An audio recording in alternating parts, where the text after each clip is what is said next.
जय जगन्नाथ नमस्कार आपण मानक फूडी एसके शिवना चैनल को बहुत सारा भल पाइबा और स्वागत जनाऊँगी। बंधु आज आम बनइबा मांडिया चूना आ चूड़ा रे स्वादिष्ट रेसिपी रहस्यला पर बना हबो। मु केमती बनाउजी रेसिपी को प्रथम रु शेष पर्यंत देखंतु आ आपण मन भल लागिले कमेंट मध्ये जणेबे आ शेयर भी करंतु। चलंतु आमे रेसिपी आरंभ करबा। देखंतु गोटे ग्राइंडर जार नै जिबा आमे सेथरे मांडिया चूना नै जिबा। आपण माने गोटा मांडिया आनी घरे फेसिकिरी चूना कर पंते आ मार्केट भी चूना मिलुजी। आमे घर फेसा मांडिया चूना नबा। देखो गोटे गिना नहीं जावा गिना मांडिया चूना निले से गिना रे अध गिना सुजी नहीं जावा। माने मोटा पतला जेकोसी सुजी नहीं पारंती। तापर आमे एथिरे अध गिना गोटे गिना चूड़ा मु बतुरी नेले ये बतुरी जाइछि बे अध गिना चूड़ा बतुरा चूड़ा नहीं जावा। देखो चूड़ा नहीं गला आमे जो गिना नहीं सब माप करी गिना रे अध गिना टिके ऊपर को आमे दही नहीं जावा। जो दही परिमाण टा टिके माने नगद दही हवा दरकार खट्टा टिके हिना तबो। आमे सेतिरे गोटे चामच चीनी पके दो। आपण माने चीनी न पके पंती स्किप कर परंती। तापर आमे कोन करबा जो दही ताटा दही निकले एते पानी देंगी चिकन करी बाटी आनिबा। बंधु ग्राइंडर कर देछि चिकन करी बटा हो जाइछि। मोटे पात्र को बाहर कर दबा। एथे जो लागि छि ना अल्प टिके पानी देंगी पोछि गिरी एते नै जिबा। देखंतु गोला गला आमे एति की पतला रखिबा एते बहलिया करबानी। आगे आमे लूण पके दबा आधा चमच लूण मन स्वाद अनुसार लूण नै जिबा।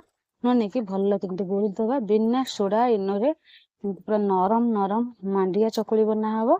ते नरम हबो जे अपन माने पाटरे पको को मिल जे एमती बनेले एंता भल से एमती भल कि पुनी दबा। तो तावा बसै देजी आमे जो तावा नवा जो तावा रे परोटा बनउथबा आमे सेई तावा नबा। काइना पिठाटा टिके माने जल्दी आदे छाडी जिवो लागिबोनी। जे तेल पके देली रिफाइन तेल अपन माने सोरष तेल भी बनै परिबो। रिफाइन तेल पके देले ओसा पुना सबुतरे खाइ परिबो। देखंतु एमती हम ताले तयारी करे लगे देबा। तापर आमे आना गोटे चामच साइज रे आना को नबा। आपण माने पतला मोटा जिनकन किंतु एते मोटा करबानी एते पतला आनाटा हिजी आमे एमती चटके दबा। मते पतला जरी बनाउछु आपण माने को जेमती भल लागिवो सेमती आपण माने मोटा पतला बनै परिबे। तो बना हे गला देखंतु पको पको किंतु जालदार ही आसलानी। आमे सेतेरे गोटे घोरणी घोरई दबा गोटे मिनिट पर्यंत जाल टिके कम कम दबा। देखंतु गोटे मिनिट हो गलानी आमे कोन कर देखंतु केते पूरा जालदार गले ऊपर भी सुखिबा आरंभ करलानी। जेहेतु आमे कोन करबा गोटे नुआ फुगा साहाय्य रे एमते आमे आपण माने न लौटेले चलिबो। देखंतु एमते आमे पछट एमते लौटे दबा। आपण माने न लौटेले एमते भी खाइ परिबे बहुत स्वादिष्ट लागिबो। पछट लौटेले समान भाव दागटा लागिबो। एमते मात्र 10 सेकेंड पर्यंत एमती लौटे दबा। देखंतु एपट केते जालदार हेजी आ केते खाइबा को स्वादिष्ट लागिबो। आमे नगद पे जदी बन्या चाहतांती ताले मांडिया चूना रे आपण माने एमती बनै परिबे। अब रखिबा भी आवश्यक नै। आपण माने नगद पे संग संग गोळीबे बनेबे बिना सोडा इनोरे केमती बना हेजी। देखंतु एपट दाग लागि गेलानी। आमे कोन करबा एपट देखंतु लौटे दबा। एपट जस्ट देखंतु अल्प अल्प दाग जेतु लागि जाईची आमे कोन करबा गोटे प्लेट को बाहर कर दबा। केते पतला करी भी मु बनेइची। आपण माने एमती पतला रे बनेले खाइबा को भलो स्वादिष्ट लागिवो। आ एमती एटा हम प्लेट को गोटे बाहर कर दबा। प्लेट को बाहर कर दिया गला।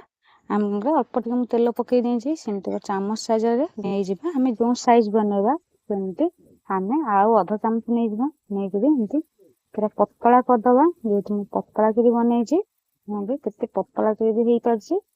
ते नरम नरम चकली पिठा आमे कोन करबा तो घोडनी घोरई दबा। देखंतु घोडनी आमे बाहर करके देखिबा। देखंतु ऊपर पूरा सुखी गलानी। जेहेतु आमे कोन करबा पछट एमती लौटेई दबा। पिठाटा देखंतु केते नरम भी होउची। आ जो मा नुआ देखुछंती एपन जे सब्सक्राइब करनाते जेते जल्दी गोटे सब्सक्राइब कर दियंतु। एते लौटेई दबा। ऊपर भी केते जालदार हेची आ सेपट सेमती दाग लागियो को दबा। आ कोन देखुछंती गोटे कमेंट माध्यम जणैबो शेयर भी बहुत करंतु। नै सेमती एपट सेमती 10 सेकंड 15 सेकंड मध्य छाड़ दबा लग दबा। देखंतु हेई गलानी। आमे कोन कर एपट एमती लौटेई दबा। देखो समान भी सब दाग लागि गला। आमे गोटे प्लेट को बाहर कर दबा। एमती सब तक आमे बनै दबा। दर्शक बंधु आपण मन पे रेडी हे गला मांडिया चकुली बिना सोडा इनो बिरी रे बना है। केते नरम देखंतु केते जालदार केते पतला भी है पूरा पेपर परी मोले भी भांगु नै। एटे कलर भी एमती देखा जाय किंतु खाइबा को बहुत स्वादिया लागिबो। ଆଉ ଆପଣମାନେ ସମସ୍ତେ ଘରେ ବନାନ୍ତୁ। ଆଉ ଆପଣମାନଙ୍କୁ କେମିତି ଲାଗିଲା ଗୋଟେ କମେଣ୍ଟ ମାଧ୍ୟମରେ ଜଣାଇବେ। ଏ ପିଠା ସାଙ୍ଗରେ ଆପଣମାନେ ଗୁଡ଼ ଲଗେଇ ଖାଇପାରିବେ। ଜଣେ ଗୁଡ଼ ପସନ୍ଦ ନୁହେଁ ସେମାନେ ଚିନି ଖାଇପାରିବେ, କିନ୍ତୁ ଗୁଡ଼ଟା ଲଗେଇ ଖାଇଲେ ନା ବହୁତ ପସନ୍ଦ, ବହୁତ ସୁଆଦିଆ ଲାଗିବ। ଆଉ ଆ ସାଙ୍ଗରେ ଆପଣ ତରକାରୀ ସନ୍ତୁଳା ଯାହା ବି କରିକି ବି ଖାଇପାରିବେ। ଆଉ ଖାଲି ବି ଖାଇ ହେଇଯିବ, ଏତେ ନରମ ଏତେ ଜାଲଦାର ହେଇଛି। ଆଉ ଆପଣମାନଙ୍କ ଭଲ ପାଇବା ଆଶୀର୍ବାଦ ରହିଲେ ମୁଁ ଏମିତି ନୂଆ ନୂଆ ରେସିପି ନେଇକି ଆସିବି। ବର୍ତ୍ତମାନ ରହୁଛି। ଜୟ ଜଗନ୍ନାଥ, ନମସ୍କାର, ଧନ୍ୟବାଦ।